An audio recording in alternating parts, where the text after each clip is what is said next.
আরে রাব্বি, বন্ধু তুই? আরে বিশাল, তুই? হ্যাঁ বন্ধু, আমি। আগে বল, তুই ঢাকা থেকে কবে আসলি?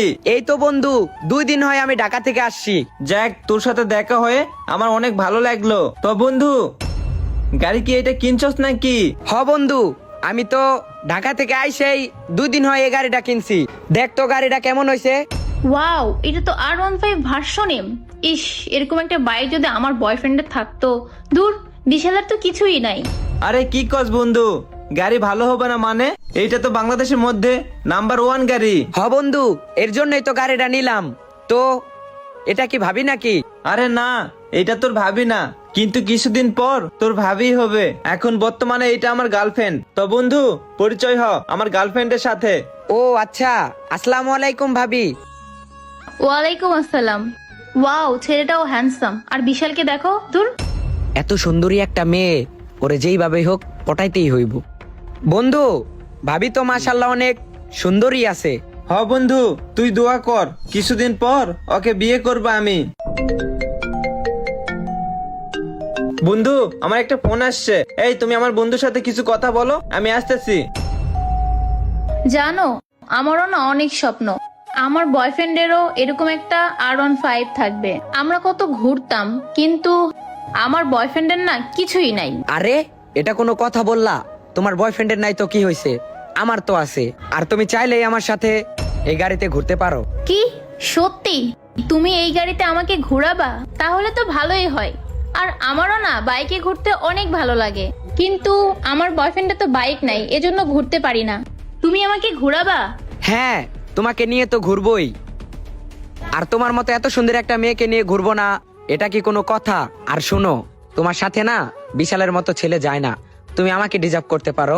হ্যাঁ, তুমি অবশ্য ঠিকই বলছো। আমি তোমার মতো একটা ছেলেকেই ডিজার্ভ করি। আর তুমি তো জানোই বিশাল কেমন। ওর কাছে কিন্তু টাকা ঠিকই থাকে, তারপরেও আমাকে নিয়ে ভালো কোনো জায়গায় যায় না, ঘোরায় না, খাওয়ায় না পর্যন্ত। আর ও চাইলেই কিন্তু তোমার মতো এরকম একটা গাড়ি কিনতে পারে, তারপরেও না কিনে না। আসলে ও টাকাগুলো সেভিং করে, বুঝছো? সেভিং করবে সেটা তো বুঝলাম। আর আজকালকার যুগে তোমার মতো এত সুন্দর একটা গার্লফ্রেন্ড থাকলে আর কি লাগে? আর তাছাড়াও গার্লফ্রেন্ডের তো কোনো চাওয়া পাওয়া থাকতেই পারে, আর সেগুলা তো তার বয়ফ্রেন্ডেরই পূরণ করতে হবে। আর শুনো, আমার মনে হয় না যে বিশালের দ্বারা এটা হবে। তুমি চাইলেই কিন্তু আমার লাইফে আসতে পারো, আমি তোমার জীবনের সব শখ পূরণ করব। তুমি কি আমার সাথে লাইন মারতেছো? দেখো, ভুলে যেও না, ও কিন্তু আমার বয়ফ্রেন্ড। আরে কি বলো, আমি তোমার সাথে লাইন মারবো কেন? তুমি চাইলেই আমার লাইফে আসতে পারো, এটা তুমি নিজেই ভেবে দেখো। ও অবশ্য ঠিকই বলছে, ওর সাথে যদি রিলেশনে যায় ব্যাপারটা খারাপ হবে না। তাছাড়াও ওর অনেক টাকা পয়সা আছে। বন্ধু, একটা কাজ পড়ে গেছে রে, জরুরি, একটু তাড়াতাড়ি করে যাইতে হবে। থাক, আরেকদিন দেখা হবে। বেবি, চলো। আরে বন্ধু, কি বলিস? তুই এতখানি রাস্তা ওকে হাঁটে হাঁটে নিয়ে যাবি? শোন, তুই হেঁটে হেঁটে তোর কাজে যা, আমি ওকে ওর বাসায় নামাই দিয়ে আসি। আরে না না বন্ধু, ঠিক আছে, তুই এতটুকু হেল্প করতে চাইছিস, তোকে অনেক ধন্যবাদ। ধুর বিশাল, তুমি কি বলো? আমি তোমার সাথে হেঁটে হেঁটে যাব না, তুমি চলে যাও, আমি ওর সাথে বাসায় চলে যাব। আরে কি বলো রুহি, তুমি কি ওরে চেনো? তুমি যে ওর সাথে যাইবা? চিনি না তো কি হইছে, চিনে নিব। আমি তো তোমাকেও চিনতাম না, তেমনি ওকেও চিনে নিব। বুঝলাম না, তুমি কি বুঝাতে চাইতেছ? আর এই 2 মিনিটে তোমার কথা বলার ধরন দেখতেছি চেঞ্জ হয়ে গেছে। আসলে তোমার হয়েছেটা কি, খুলে বলবা আমাকে? কথা বলার ধরন চেঞ্জ হয়ে যাবে কেন? তাছাড়াও আমি বেশি কথা বলতে চাই না বিশাল, আমি ওর সাথেই যাব। তুমি যাও তো এখন। রুহি, তুমি ওর গাড়ি দেখে আর টাকা পয়সা দেখে আমার সাথে এরকম করতেছো? এরকম তো করবই। আর তাছাড়াও তুমি এতদিনে কি করতে পারছো বিশাল? শুধু তো স্বপ্নই দেখাই গেছো, এই করবা সেই করবা, কিছু তো করতে পারলা না। রুহি, তুমি ভালো করে জানো আমি এখন গাড়ি কিনতে পারবো না।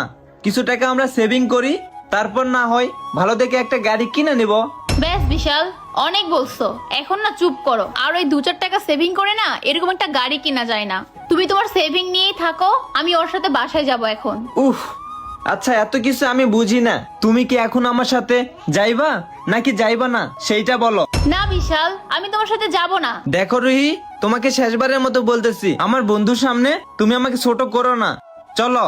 কি ছোট করতেছি তোকে? তুই তো আসলে একটা ছোট লোক। আগে ওর মতো একটা গাড়ি কেন, লাইফে কিছু টাকা কামা, তারপরে না আমাকে নিয়ে যাওয়ার স্বপ্ন দেখবি। আর শোন, শুধু আজকেই না, আমি তোর সাথে আর কখনোই যাব না। রাব্বি, চলো তো তাড়াতাড়ি করে এখান থেকে। বিশাল, এই নে তোর চাবি। যাক বন্ধু, তুই অ্যাক্টিংটা আজকে অনেক সেরা করছস। দাঁড়া, তার বিনিময়ে তোকে 500 টাকা দিলাম, যা। আচ্ছা। বিশাল, এই গাড়িটা তোমার? কিন্তু তুমি তো কখনো আমাকে বলনি তুমি গাড়ি কিনছো। হ্যাঁ, শুধু এই গাড়ি না, আরো অনেক কিছুই আছে। আর টাকা দিয়ে যদি ভালোবাসা কিনতাম তাইলে অনেক আগে কিনে ফেলতে পারতাম। আর হ্যাঁ, আমার লাইফে আমি এমন একটা মেয়েকে চাই যে শুধু আমাকে নিজ স্বার্থের মতো ভালোবাসবে, আমার টাকা পয়সা দেখে ভালোবাসবে না, বা আমার বাড়ি গাড়ি দেখে আমাকে ভালোবাসবে না। আর তুমি তুমি কি করলা? আর 10টা মেয়ের মতোই করলা। তবে আমি তো জানতাম রুহি, তুমি আমাকে অনেক ভালোবাসো, কিন্তু আমি তোমার কাছে এইটা আশা করিনি। তবে তুমি কি করলা? একটা ছেলের সাথে জাস্ট 2 মিনিট কথা বলে তার বাড়ি গাড়ি টাকা পয়সা দেখে তার প্রেমে পড়া গেলা। তুমি যে ফিউচারে আমাকে ছাইরা যাবা না, তার কি কোনো গ্যারান্টি আছে? দেখো বিশাল, তুমি তো কখনো আমাকে সেভাবে কোথাও ঘুরতে নিয়ে যাওনি, আর আমরা সবসময় হেঁটেই ঘুরছি। কখনো আমার কোনো স্বপ্নও পূরণ করতে চাওনি। আর আজকে যখন তোমার ফ্রেন্ড ওভাবে বলছে আমাকে কথাগুলা, তখন আমি তোমাকে অনেক ভুল বুঝছি, আর সেজন্যই ওর সাথে যেতে চাইছি। আমার না ভুল হয়ে গেছে, আমাকে ভুল বোঝো না প্লিজ। আমি আমার ভুলটা বুঝতে পারছি। ভুল রাখো তুমি তোমার ভুল। আর তুমি একটু আগে কি বললা? আমি নাকি তোমার স্বপ্ন পূরণ করতে পারি না। তাইলে শোনো, আমি বিয়ের পর তোমার সব স্বপ্নই পূরণ করতাম, কিন্তু বিয়ের আগে এটা আমি জাস্টিফাই করে দেখলাম তুমি আমাকে ভালোবাসো নাকি আমার টাকা পয়সা বাড়ি গাড়িকে ভালোবাসো। আসলে আমার এতটুকুতে প্রমাণ হয়ে গেছে তুমি যে আমাকে ভালোবাসো না। এতটুকুতে বুঝে গেলাম তুমি অনেক লোভী মেয়ে, আর তোমার সাথে আমার যায় না। তুমি এখন আসতে পারো। প্রবৃত্ত ভালোবাসাটা যদি টাকায় কিনা যাইতো তাইলে আজকাল কেউ মন দিয়ে ভালোবাসতো না, সবাই টাকা দিয়ে ভালোবাসা কিনে নিত। আর সব মেয়েই এমন না, কিছু মেয়েদের কারণে আজকাল আমাদের সমাজে অনেক বদনাম হইতেছে। আশা করি ভিডিওটা যদি একটু পরিমাণে ভালো লাগে থাকে তাইলে অবশ্যই লাইক কমেন্ট শেয়ার করে পেজটা ফলো করে পাশে থাকবেন। ধন্যবাদ সবাইকে।